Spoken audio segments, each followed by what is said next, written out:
Hi, welcome to HowtoDandD. My name is Fred Wheeler and today I want to talk about Dungeons and Dragons. And today's topic, as it happens, is another Lost Mine of Phandelver Dungeon Master Guide. That's right, it's a Lost Mine of Phandelver Dungeon Master Guide. So if you are a player and you're playing this adventure, this is not the right video for you. I have hundreds of videos that you're welcome to go and check out, so feel free to go and have a look at those rather than this video. You can come back and watch this video once you've played through the Lost Mine of Phandelver, because there will be a whole bunch of spoilers, because that's what you expect.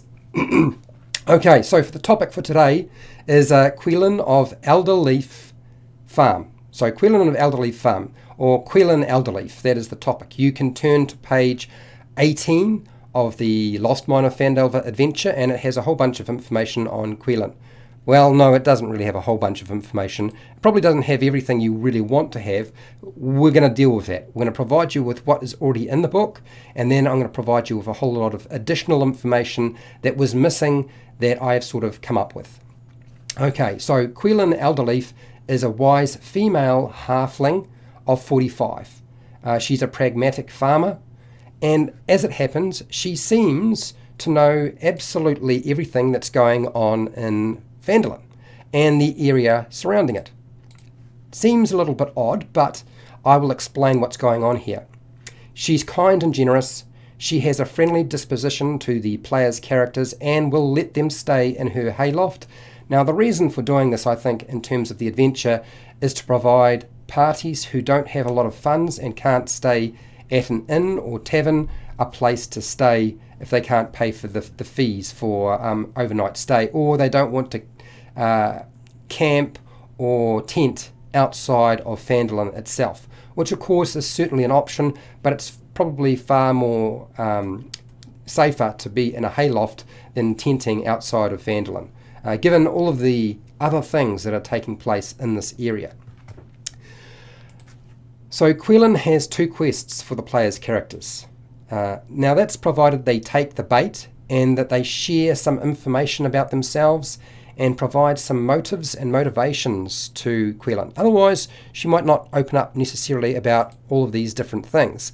And you play with this. You decide when it's the appropriate time. There are two quests, essentially. The first quest is Carp Alderleaf. That's the son of Qelline. He thinks he's found the Red Bandit's secret lair, like a secret tunnel or entranceway, and that it's situated under Tresendar Manor. Now, all of that information is there deliberately, really, to allow the players' characters to get into the Red Brand hideout successfully through the back door rather than going through the front door. This has been done deliberately because the expectation by the designers, I believe, was that the players' characters would be about level 2. They might be level 3, but they were sort of expecting them to be about level 2. And they didn't want to make it too hard for them to get through that whole process.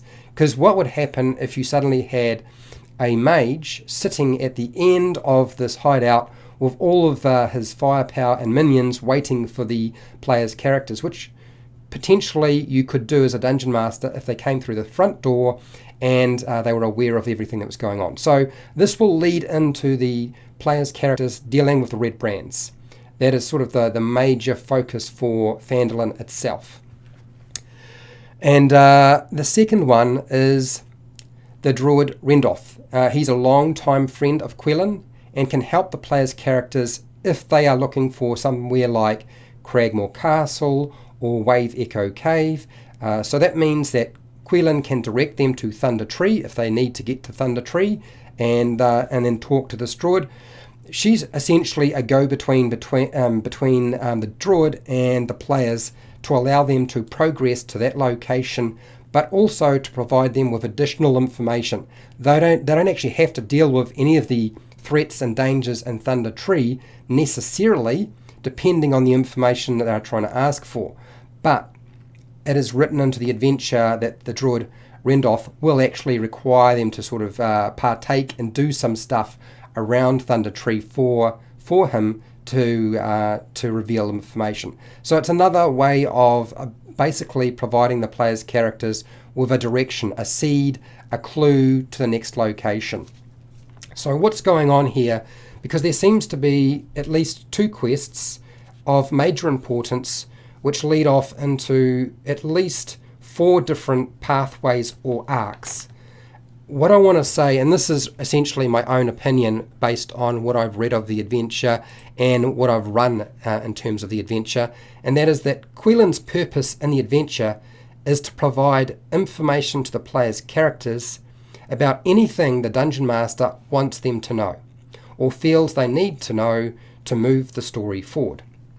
Which is a bit of a shame, because it does sort of make Qelline a less important character simply because she is a tool for the Dungeon Master to actually move the story forward, rather than being of having a bit more meat and potatoes to her, like some of the other characters I've talked about in the past.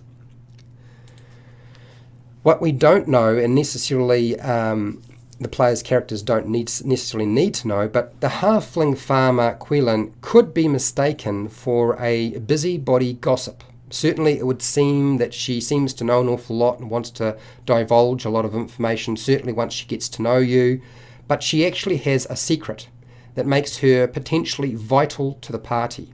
She can open up essentially the entire area that this adventure takes place in, not just Phandelver and the 4 pathways that are presented in the adventure. So when you think about this character, you don't necessarily have to drop a lot of information, but it can be just enough of a clue or seed to get them to many of the different locations within the adventure for the Lost Mine of Phandelver.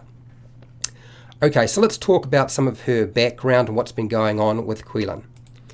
Qelline was once an adventurer. She lived the life of an adventurer, travelled the world with Redoth. This is my assumption, because I feel like somebody like a Druid would probably travel a lot, and this character certainly has. So it would make sense that a halfling who likes to explore and try new things out, that they would have some sort of involvement in adventuring.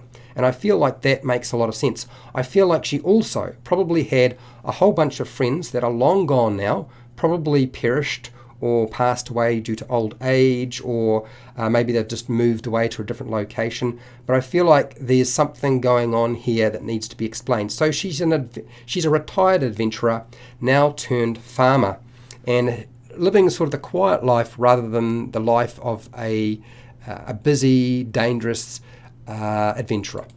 Oh, sorry. Quelline's partner passed away, because it makes no mention about her having a husband or a partner whatsoever, yet she has a child. So I believe that Quelline's partner has passed away, leaving her to manage the farm alone.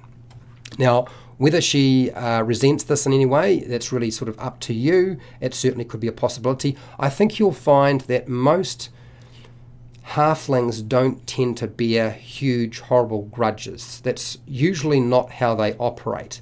But this is not written in concrete. You can do whatever you like with it. Qelline is part detective and part bloodhound, which makes her perfect. She is the reason why, if you want to know anything about anything, she's the person you go and talk to, because the chances are she'll know some information about it, or she'll know where you can go to get that information. Yet again, that DM tool that I was talking about, that she essentially serves as a purpose. Quelline's an independent, free spirit that has learned the value of having a family. That doesn't mean that she doesn't have a good time and joke around and anything like that, but certainly I feel like she's certainly still an independent individual. She looks after this farm. She may have minimal help from Carp, who probably spends a lot of his time running off and doing other things, which of course she's done herself in the past, so I would imagine she would understand that sort of thing. That's what happens when you have halflings, and certainly a young halfling is going to wind up being difficult to pin down to do the chores and help around the farm, things like that. There's nothing that Qelline would not do for her son Carp.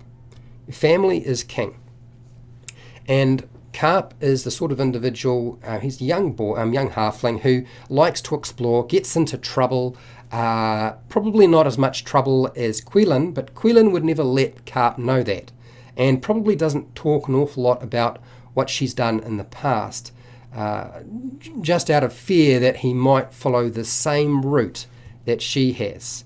That doesn't mean she doesn't want him to explore the world and do what halflings do, but I think that there is sort of a dark past to Qelline that has sort of been buried, and this is sort of the tail end where, you know, she's reached an age where she really can't do that anymore. She's settled down with a partner, she's had a child, and therefore she's got to take on responsibilities that she didn't have before, rather than just do her own thing, which is essentially what she probably did before.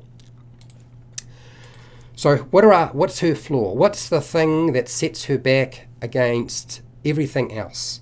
Well, I think that Qelline is very superstitious, like many halflings, but I think her level of superstition is probably a lot higher. I think this is because she believes she's lost favour with Yondala, her deity or god.